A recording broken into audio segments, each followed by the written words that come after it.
All right, welcome back. All right, today let's a little bit of housekeeping, and then we'll talk about pattern, how that's used in design. So let's start with the housekeeping because the most exciting thing. As I talked about last week, we'll start to slow down on the Thursdays, and we won't have Thursday. Then the bonus is next week is Thanksgiving break. Now, for my classes, I don't hold the class on Tuesday or Thursday. I will be here on Tuesday for anybody who wants to come in and work. I will be here on Tuesday in this room, hanging out for a while. So come on in. Will I be holding the same hours? Maybe not. Send me an email. Let me know what's going on. If nobody's around, I'm not going to stick around for the entire day, but I should be here until 3 at least.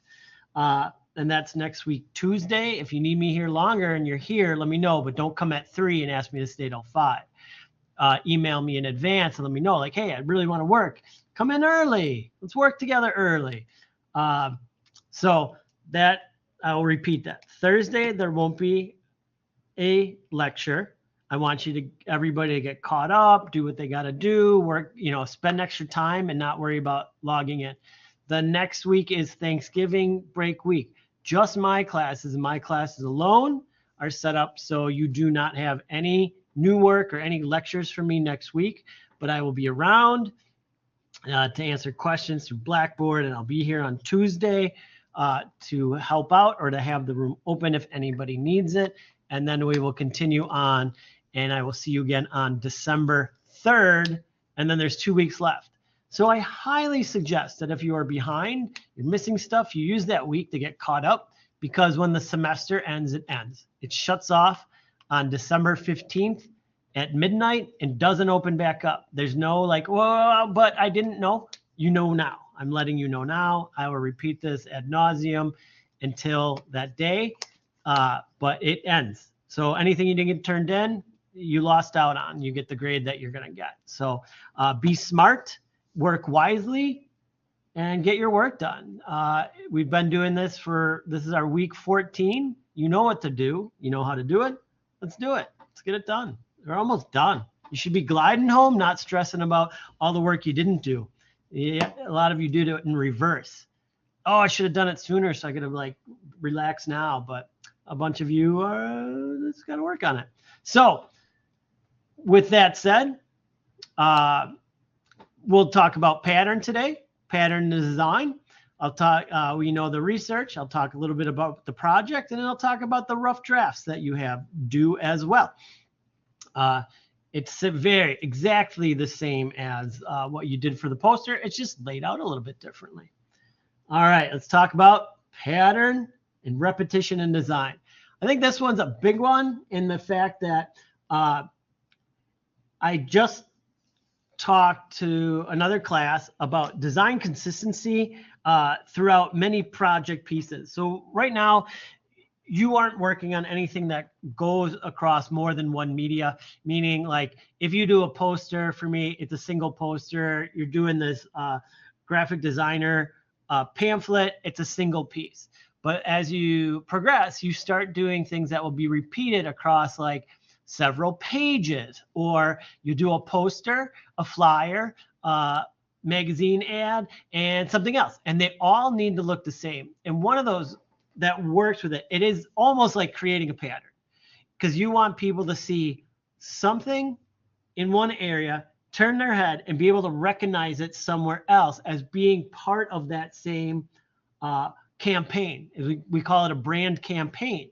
And so you create recognizable patterns. Oh, McDonald's. Here's a good one. McDonald's, the golden arches on a red background. Golden arches, red background. You see that anywhere, it's a recognizable pattern, right? You don't have no context needs to be involved, but you see red with 2 golden arches, boom, you know McDonald's. And so they've created a look and feel that is repeatable, and it's their pattern. It's their brand campaign. So that's one way to think about it, as a overall encompassing design element across several pieces. We can also use that pattern as a design element in a single piece and do some really cool, creative work that just changes the outlook or changes the way you think about what you're doing as a design. Sometimes it's cool to go into a design and think, I'm going to do a pattern in this as one of my ideas. Like, what kind of pattern can I do? So as you may know, simple definition, pattern is a repeated decorative design or motif. It can be created through repetition of shapes, lines, colors, or any other visual elements. Patterns can be simple or they can be very, very complex. We'll talk about that more in a minute. As a pattern, repetition is similar to pattern, but what we do is we keep the same thing and use it over and over and over so people understand that that is consistent with the brand design. So this maybe pattern is kind of like the small one. It is used in a we can talk about that used in a single design. Here's a pattern, patterns, pattern.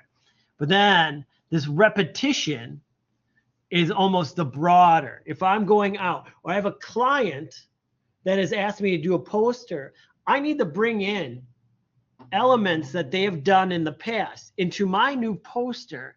So there's a repetition and a brand consistency among all these elements. Just because I'm a different person doing a poster for this brand, I still need to make it recognizable as that brand piece. So I use what they've done in other designs. I bring some of that into my design. And that's the repetition that can be seen across the board. Like I just talked about, McDonald's, red and gold. You design a red and gold? Sure, sounds good. Got an idea? It's going to be a box of French fries, and it's going to be a red box with yellow lines. Done. Or gold lines. That's the consistency in that repetition. And then pattern is, the small repetitions maybe looking big in the design. Key aspects of pattern and repetition in design. It's visual unity. Like I just, been talking about. It's trying together different elements in a cohesive manner. We can work with hierarchy. Repetition can be used to establish hierarchy among the elements. Elements that are repeated more frequently may draw more attention and become focal points. That's we talk about like arrow, like there's, I don't know, like old school, like look here, and you just do a bunch of arrows. Like we feel like the more arrows we have, the more they're going to look at that one word, or stuff like that. We like to repeat ourselves, and the more we repeat ourselves, hopefully it's more recognizable over time. So that repetition can add to that hierarchy. What's the one word that they keep saying? What's the one thing they keep using in this repetition and or pattern making that we need to see? And then I'll show you in a design on the left that like it can even change and guide us, this pattern, and be a part. You can create a pattern based off of some other part of the design. So it kind of doubles up. You got some cool designs I can show you with that.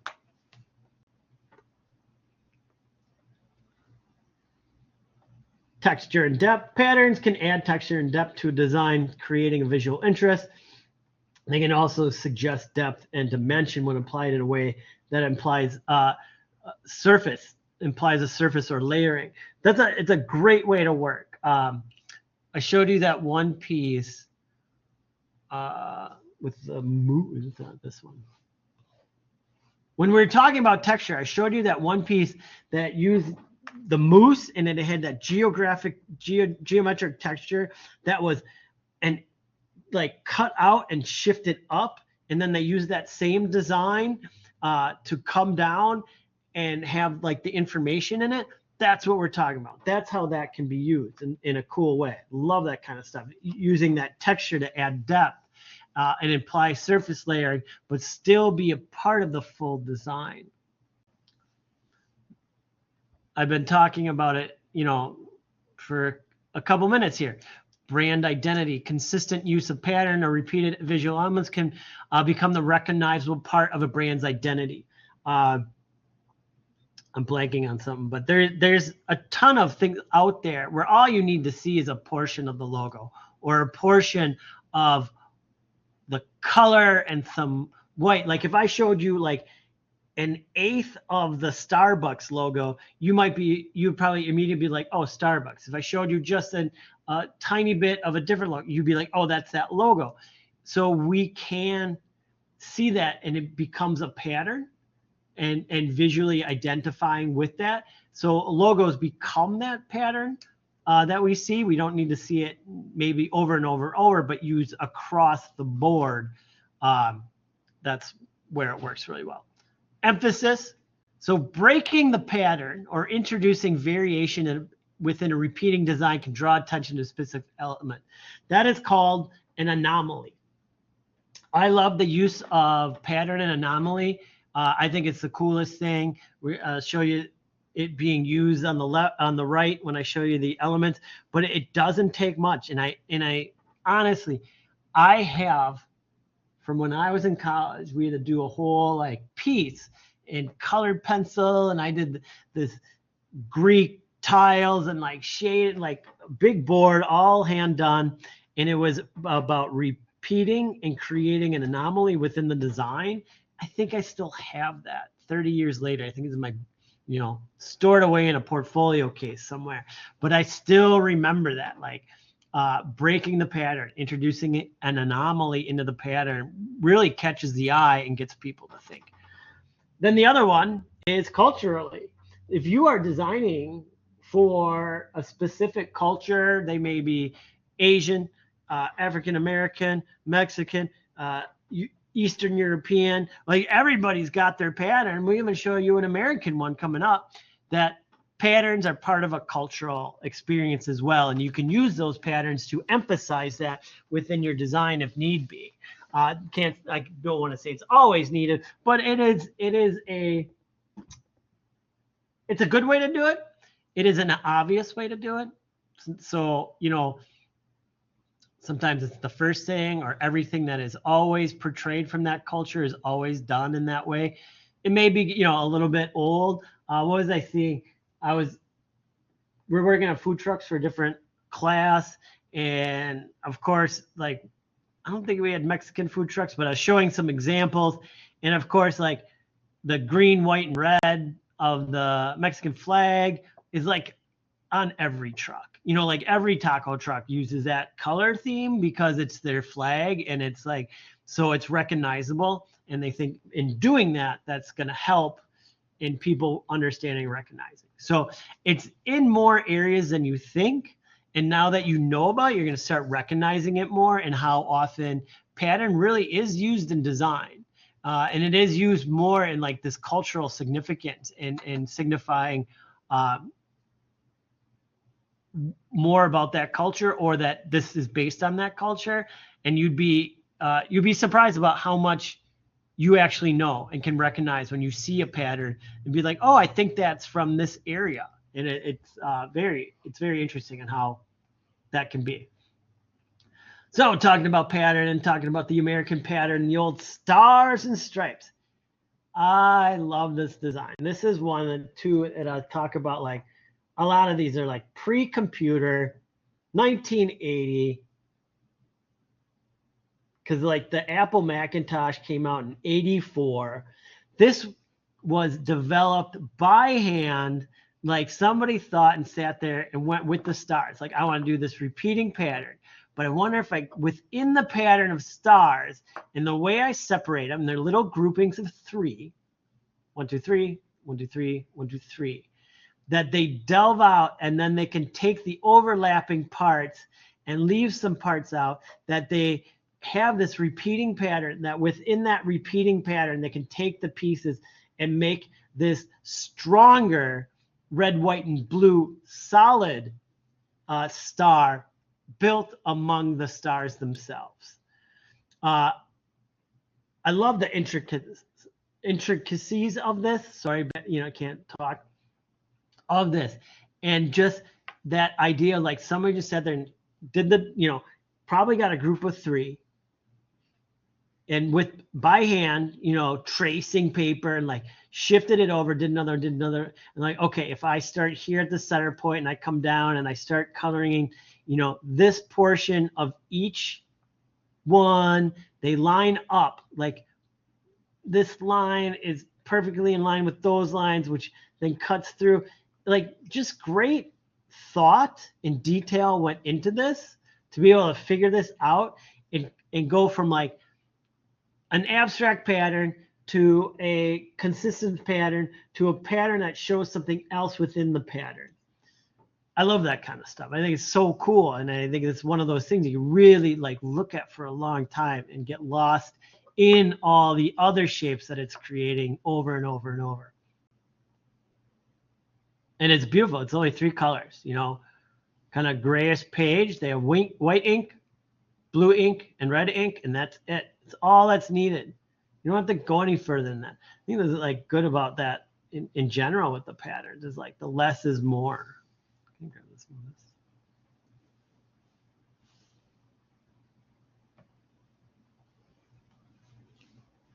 All right.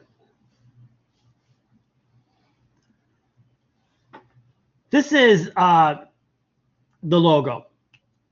And it's made with these drops. This drop shape, right? And underneath there. That was used to make this poster, which I think is so cool because they were able to then just kind of make an abstract pattern, abstract shapes. I'm not sure like if this actually says anything, but it leads you around.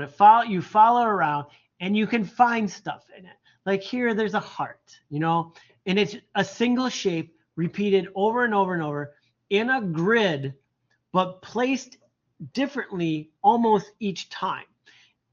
And look at the, we start with 1, we mirror it, we flip it, then we flip that. But then instead of having this one up, they turn this one down.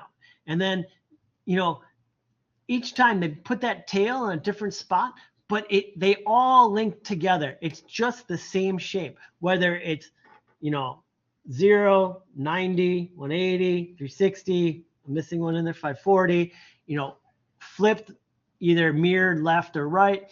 And you can create this awesome unpattern. It's not really a pattern, but it's all based on a single element in the design. And the single element is used here in what is their logo. And I think that's just a great idea that somebody's like, well, we're going to do this poster and it's here's the information. Here's the thing. And here's that anomaly. All right. The anomaly. They're all the shape except for this final one, which is a circle, which breaks the pattern. And then in that pattern, in that break in the pattern, that's where they stuck their logo. And I think it's just a beautiful way to do that. And it's fun. And it's a great way to play around. It's just one single shape, but you can do so much with it. And that's just about like, what if I do this? What if I do that? What if I do this? And that's a lot of the times when I design, that's what I say in my head. Like, what if I do this?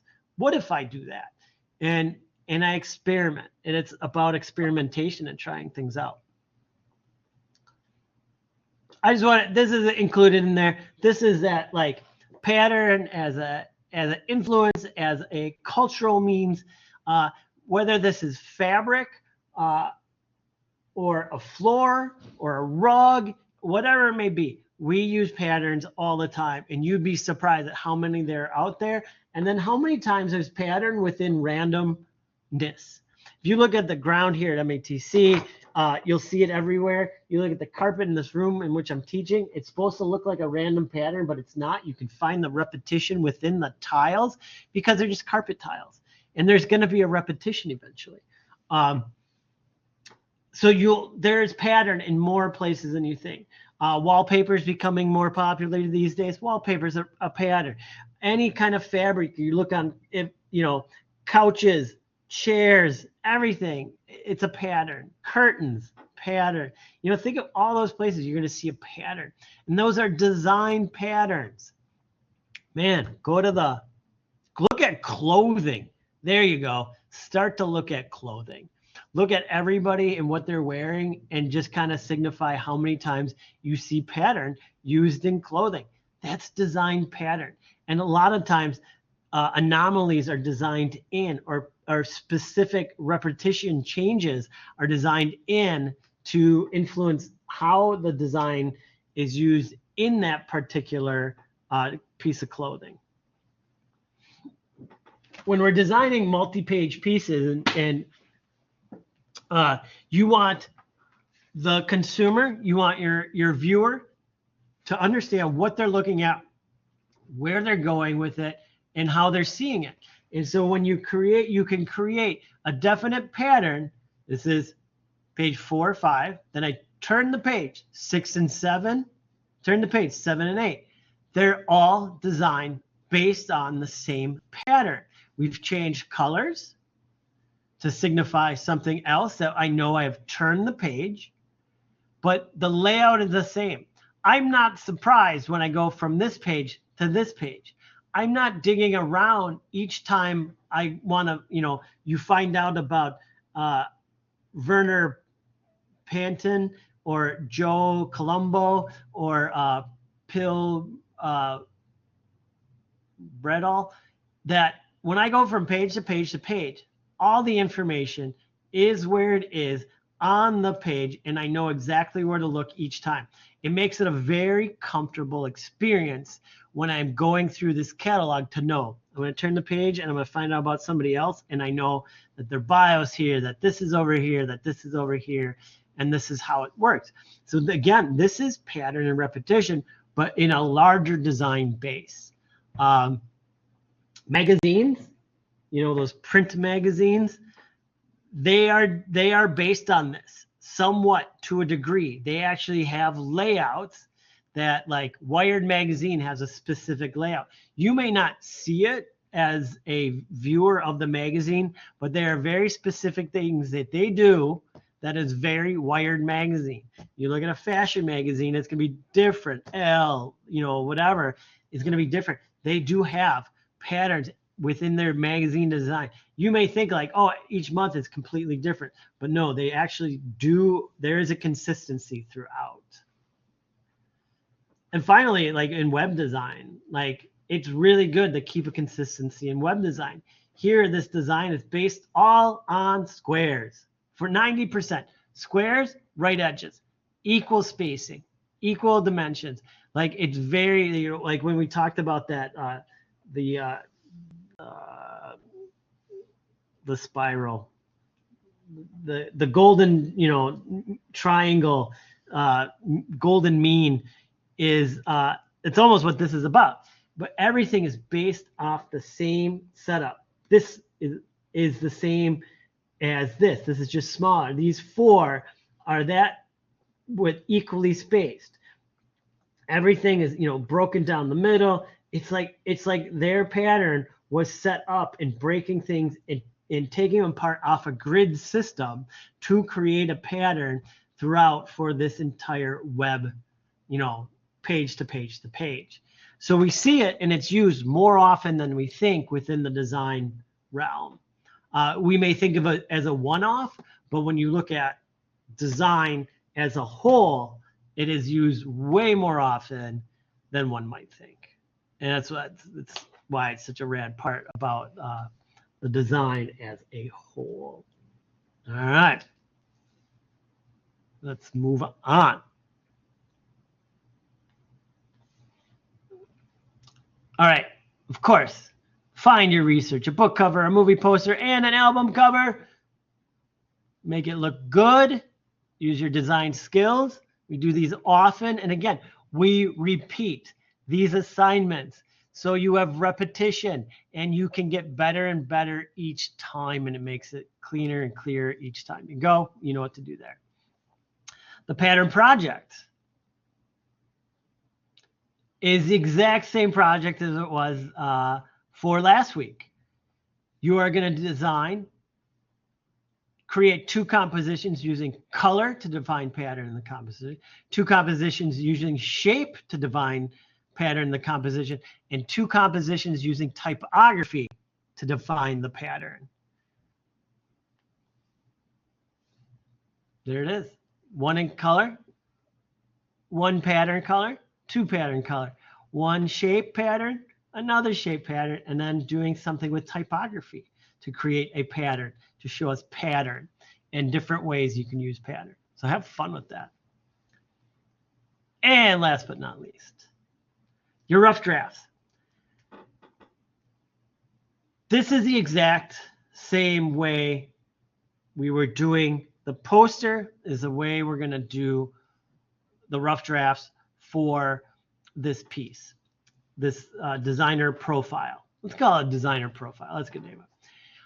You have your parts. So you're going to take, you did a bunch of drawing, scribbles. You're figuring out front, back, left, right. It's a different way to think within the design scope. Now what we want to do is we want to pick our best, and we're going to do 2 development phases of this. I want, one, maybe just one. Oh, just one. So I want your best one, but I want you to figure out exactly where everything's going, exactly how everything's going to be, similar to what we did. So we're going to take this, but then we're going to refine this. And when we refine it, we're going to make sure, like, do all the things that I got, meet those expectations within my drawing. So I'm going to make sure when I, do this, I'm going to make sure it's like my proportions are correct. All right. And it's exact. Now, when I looked at my picture, I'm going to make sure, yes, I can do a circle with the person in the middle. And I can do them big, and I know that my image is going to fit that. Now, where is that last one? I have to move it around.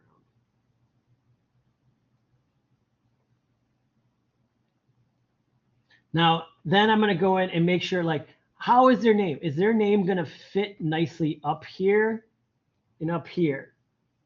Or do I need to adjust anything? Or do I need to do something like, oh, maybe I need to move the circle down and do their name in one block?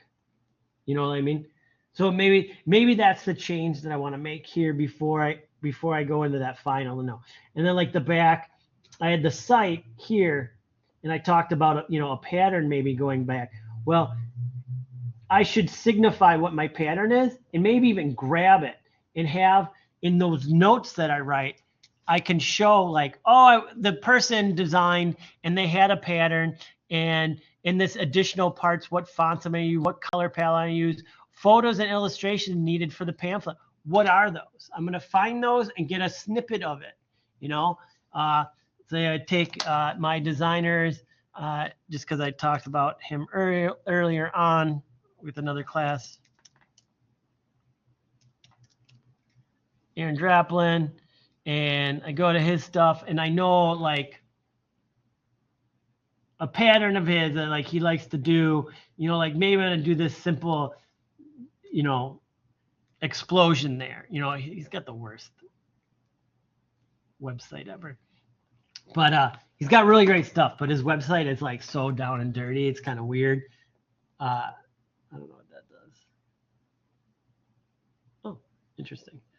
So,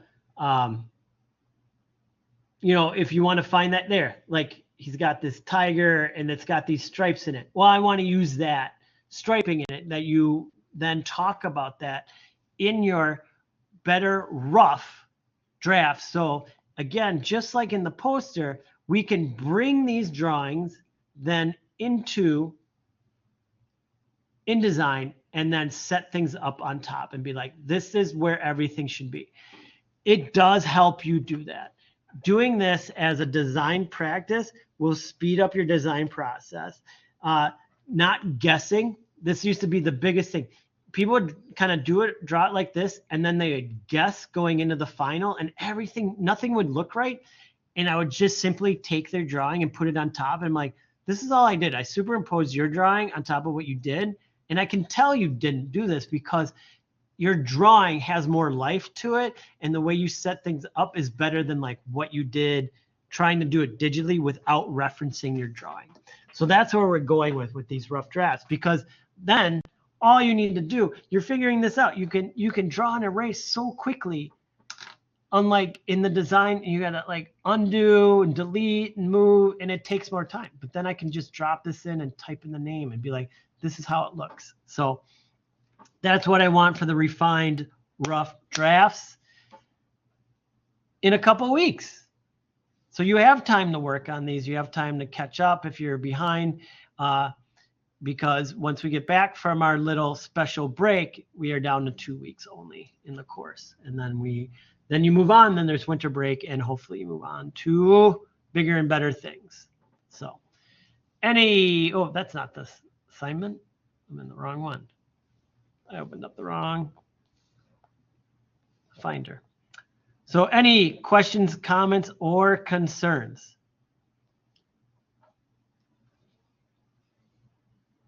All right. I will be around. I'll be on the discussion board. Send me emails. Ask me questions. If something's not working, not showing up that you need to see, let me know about it. I'll get it back. I'll turn it on. There's been some date changes that have screwed some things up. Let me know. Double check everything. Do it. Use those midweek reviews. If you want to guarantee yourself an A, use the midweek review. Reach out to me. Show me what you got. And I'm looking forward to seeing what you guys do. All right. Thanks. And I will be on the discussion boards, and we'll meet again on December 3rd. All right. Thanks. Bye-bye.